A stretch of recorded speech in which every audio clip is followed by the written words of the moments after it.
Hi விவாஸ், நான் தான் AMD சேனல்லேருந்து Manjula பேசுகிறேன்.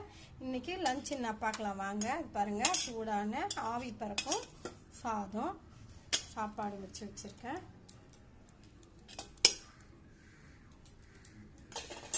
அதுக்கு மொச்சக்கொட்டை, உருளைக்கிழங்கு, கத்திரிக்காயெல்லாம் போட்டு ஒரு காரக்குழம்புங்க, புளிக்குழம்பு மாதிரி. மொச்சக்கொட்டை புளிக்குழம்பு ஃப்ரைடுன்றதுனால மொச்சக்கொட்டை போட்டு வச்சுருக்கேன்.